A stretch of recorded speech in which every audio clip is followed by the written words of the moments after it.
This is going to be my second review of the month, so I'm doing pretty good on catching up on all my reviews that I've fallen greatly behind in.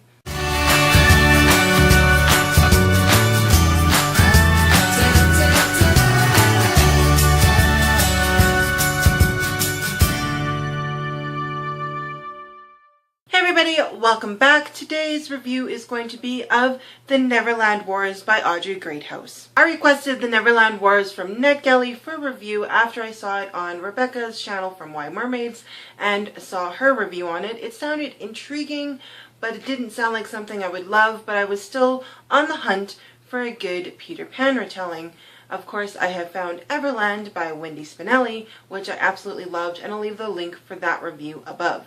This one is actually going to set on the opposite. This is one of those Peter Pan retellings that I wasn't a huge fan of, sadly, because the premise of this one was actually really interesting. This one features another young girl named Gwen, and it seems like Gwen is the go-to retelling name for Peter Pan retellings because it seems trendy yet really close to Wendy, and it just seems to be the go-to name for your female hero in the Peter Pan retellings of the Wendy character. So Gwen lives very much in today, our world. It's very much set in our time period, just with one different element, and that is magic is real, it is limited, and the adults are trying to keep it from children for using it for frivolous means such as Neverland, Santa Claus, fairy tales, mermaids, and all that wonderful good stuff. The adults are using it for solving things like the budget crisis, Wi-Fi, and cell phone reception, which seems pretty boring to me when you contrast it with the other magical elements that magic should be used for.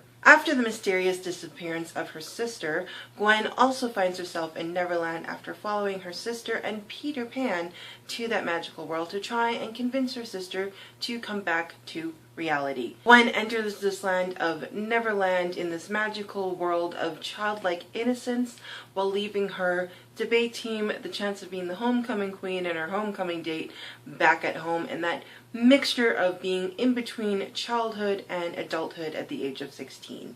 Now, most of the premise and the concept of this book was really interesting, with the idea of magic being limited and the adults and Peter Pan kind of in this battle to try and get all the magic from Peter Pan's world Neverland to our world today to use it for what they wanted to use it for. The overall world building and the overall storyline seemed very strange to me. It didn't flow, and it wasn't something that made me feel comfortable and enjoyed reading it. There was a level of discomfort while reading this book that I couldn't pinpoint. Now, for the most part, when you did enter into Neverland, like I said, it had that childlike innocence to it. So the content while in Neverland was extremely clean. There was like one awkward instance where that was that understanding of a childlike innocence where they wouldn't understand the difference of puberty and growing up and body changes and stuff between Gwen and another character. So it was like that awkwardness to it. There was still that understanding of that childlike innocence and then that transition into adulthood. But overall, while being in the world of Neverland, it stayed pretty clean with the childlike innocence. At the end of the book, because Gwen is still pretty hung up and coming back into our world, she comes back and the content explodes. You have a house party with underage drinking, drug usage, people sneaking off into bedrooms, understanding of what is going on in those bedrooms, and the swearing content just kind of exploded tenfold. Normally, I'm not a huge stickler about swearing. I don't like the F word. I don't like God and Jesus used as curse words. But if general swearing is pretty concentrated and used pretty frequently throughout the book, it gets too much for me. And in this case, it just kind of exploded with the last couple chapters of the book just being fully loaded with swearing and all of that content. It was just kind of mind-boggling. But it was still really interesting to go from that childlike innocence of Neverland into that adult transitional world of our world. So it was a good imagery there of what was going on through Gwen and her emotions. But it just was so overloaded and too much for me for the content purposes. A lot of the characters seemed really strange to me. Peter Pan did have this concept of every time he was coming into our world, he was still growing up, which made him closer to Gwen's age. But I think a lot of Peter Pan stories try to make him closer to that older teen age to kind of draw out that romantic aspect, because you can't really have a romantic aspect between a 12-year-old. you can't really build a romance story out of that. So I think a lot of young adult books try to make him older and try to come up with different concepts of how to make him older. So he was also kind of stuck in that I'm growing up, but I'm the boy that never grew up, or I'm the child. So you still have that really weird conflicted character within Peter Pan as well.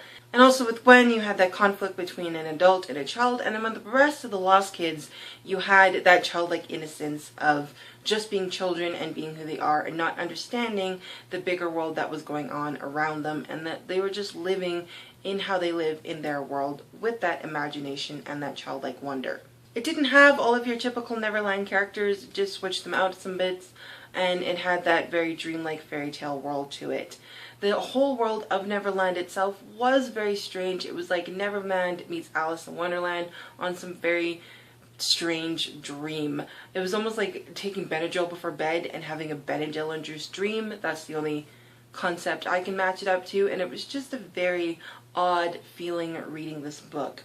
Overall, it wasn't my favorite Peter Pan retelling. It was a book where Peter wasn't actually the villain, so it was nice to not have Peter Pan be the villain and Hook be the hero, and that sort of concept, because that one is also kind of getting dragged out in young adult by switching them up. So it was nice to see Peter still be the hero, but overall, I just ended up giving the book a 2.5 star rating.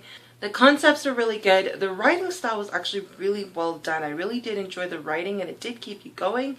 It just had that weird, strange feeling while reading this that I just couldn't pinpoint. And then all of that content overload at the end of the book just kind of pushed that, yeah, I really don't care how the rest of the series goes. Even though there is a huge cliffhanger at the end of the book, I wasn't interested in picking up the rest of the series. It just wasn't my cup of tea. However, it is going to be a series, and if you do like Peter Pan retellings and most of this stuff doesn't bother you, I would still recommend checking it out. It is a very interesting concept of having a world where magic is limited, and you don't find a lot of fairy tales where magic is a limited resource. So overall, 2.5 star rating, interesting book.